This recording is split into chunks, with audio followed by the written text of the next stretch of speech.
বর্তমান সময়ে আপনাদের যে কমেন্টটি আমি সবথেকে বেশি পাচ্ছি সেটি হলো আপনাদের ফলোয়ার অনেক কিন্তু আপনাদের ভিডিওতে ভিউজ নেই। তো এই প্রবলেমটি কেন হচ্ছে এবং এই প্রবলেম থেকে কিভাবে আপনারা বেরিয়ে এসে আপনাদের ভিডিওতে বেশি পরিমাণে ভিউজ নিয়ে আসবেন এই সম্পর্কে আজকের ভিডিওটিতে বিস্তারিত আলোচনা থাকছে। আপনারা যদি এই ধরনের প্রবলেম থেকে থাকে ভিডিওটি সম্পূর্ণ মনোযোগ দিয়ে দেখুন এবং আমি যে বিষয়গুলোর কথা বলবো এগুলো মেনে যদি আপনি বর্তমান সময়ে কাজ করেন 100% আপনার ভিডিওতে ভিউজ আসবে।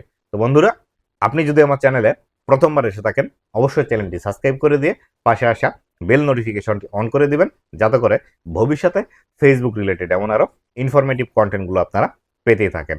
তো বন্ধুরা, আপনাদের ফলোয়ার বেশি থাকা সত্ত্বেও ভিউজ না আসার প্রধান যে কারণটি আছে সেটি হলো আপনি যে ফলোয়ারগুলো বাড়িয়েছেন এই ফলোয়ারগুলো জেনুইন ফলোয়ার নয় বা আপনার অ্যাক্টিভ ফলোয়ার নয়।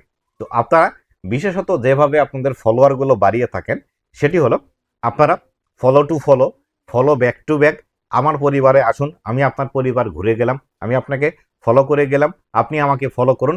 বিশেষত আপনারা এইভাবে আপনাদের ফলোয়ারগুলো বাড়ান, যার ফলশ্রুতিতে আপনারা যে ফলোয়ারগুলো বাড়িয়েছেন এই ফলোয়ারগুলো একজন ক্রিয়েটর হওয়া কারণে আপনার ভিডিও আর পরবর্তীতে দেখে না। আপনি তাকে ফলো করেছেন, জাস্ট সে আপনাকে ফলো করেছে, এইভাবেই কিন্তু আপনার ফলোয়ারগুলো বেড়েছে।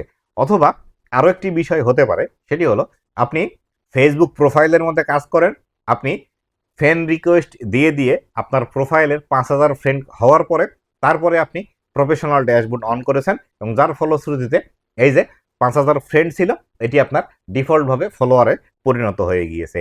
অথবা আপনার প্রোফাইলে আগে থেকে অল্প সংখ্যক ফলোয়ার ছিল বা অল্প সংখ্যক ফ্রেন্ড ছিল, কিন্তু আপনি যখন থেকে শুনেছেন যে ফেসবুক প্রোফাইলে প্রফেশনাল ড্যাশবোর্ড অন করে ইনকাম করা যায়, তখন আপনি প্রফেশনাল ড্যাশবোর্ড অন করে তারপরে মানুষকে বেশি বেশি ফ্রেন্ড রিকোয়েস্ট পাঠিয়ে আপনার ফলোয়ার বাড়িয়েছেন, যার ফলশ্রুতিতে আপনি যখন একটি ভিডিও আপলোড করেন আপনার এই ভিডিওটিতে ভিউজ আসে না। তো এই ক্ষেত্রে আপনাদেরকে আমি যেটি বলবো সেটি হলো আপনি যেভাবেই ফলোয়ার বাড়িয়ে থাকেন না কেন মনে করবেন আপনার যে ফলোয়ারগুলো এখন পেজের মধ্যে আছে এই ফলোয়ারগুলো এখন আপনার একদমই নেই, আপনি নতুন করে কাজ শুরু করছেন, আপনার এখন 0 ফলোয়ার। তো এই 0 ফলোয়ার মাথায় নিয়ে আপনি যদি বর্তমান সময়ে নতুন উদ্যমে কাজ শুরু করেন দেখবেন আগামী 3 মাসের মধ্যে আপনার ভিডিও ভাইরাল হচ্ছে, নতুন নতুন ফলোয়ারও আপনার পেজের সাথে যুক্ত হচ্ছে। তবে এই ক্ষেত্রে একটি বিষয় মনে রাখবেন, আপনি যে ভিডিওটি আপলোড করবেন সেই ভিডিওর মধ্যে 100% আপনাকে কোনো না কোনো ভ্যালু প্রোভাইড করতে হবে। আপনার ভিডিওর মধ্যে যদি কোনো ভ্যালু না থাকে, ধরেন আপনি একটি ভিডিও তৈরি করলেন, এই ভিডিওর মাধ্যমে কোনো একজন দর্শকের আপনি প্রবলেম সমাধান করে দিচ্ছেন বা আপনি এমন একটি হ্যাক্স দেখাচ্ছেন যার মাধ্যমে সেই হ্যাক্সটি যদি অ্যাপ্লাই করে মানুষের অনেক উপকার হবে। অথবা আপনি কোনো একটি ফোনের সেটিংস দেখাচ্ছেন, যে সেটিংসটি দেখালে বা যে সেটিংসটি করলে ফোনের অনেকটা সিকিউরিটি বৃদ্ধি পাবে বা যাদের চার্জ কম যায় তাদের চার্জ বেশি যাবে। এইভাবে কিন্তু আপনাকে এমন কিছু বিষয় এখানে ইনক্লুড করতে হবে। অথবা আপনি ফানি কন্টেন্ট তৈরি করেন, ফানি কন্টেন্ট দেখে মানুষ হাসে, মজা পায়, সময় কাটানোর জন্য কিন্তু ফানি কন্টেন্ট দেখে থাকে। এইভাবে আপনাকে ইনশিওর করতে হবে আপনার ভিডিওর একটি কোয়ালিটি আছে। এই কোয়ালিটি মেনটেন না করে আপনি যদি ভিডিও হাজারটিও আপলোড করেন, আপনার পেজের মধ্যে যদি আগে থেকে 10,000 ফলোয়ারও থেকে থাকে সেই ক্ষেত্রে আপনার ভিডিওতে ভিউজ আসবে না।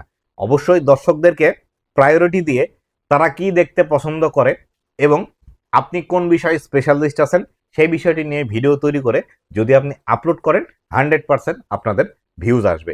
কিন্তু আপনার মন চাইলেও একটি ভিডিও তৈরি করতে হবে, আপনি রাস্তা দিয়ে হেঁটে যাচ্ছেন, একটি ভিডিও তৈরি করে ফেসবুকে পাবলিশ করে দিলেন, এই ধরনের ভিডিওতে কখনোই আপনি ভিউজ পাবেন না। তো আশা করি এই বিষয়টি আপনাদের মাথায় থাকবে যে আপনাদের ফলোয়ার আছে, আপনি মনে করবেন আপনার ফলোয়ার এখন নেই, আপনি নতুন করে শুরু করছেন, একদম 0 অবস্থায় শুরু করছেন, নতুন উদ্যমে কাজ শুরু করবেন এবং কন্টেন্টের কোয়ালিটি ভালো করবেন, 100% আপনাদের ভিডিওতে ভিউজ আসতে শুরু করবে। তো বন্ধুরা, এই ছিল আজকের ভিডিওটি কেমন লেগেছে অবশ্যই জানাবেন এবং ভবিষ্যতে ফেসবুক রিলেটেড এমন আরও ইনফরমেটিভ কন্টেন্টগুলো পাওয়ার জন্য অবশ্যই আমার ফেসবুক পেজ এবং ইউটিউব চ্যানেলের সাথেই থাকবেন। ধন্যবাদ সবাইকে।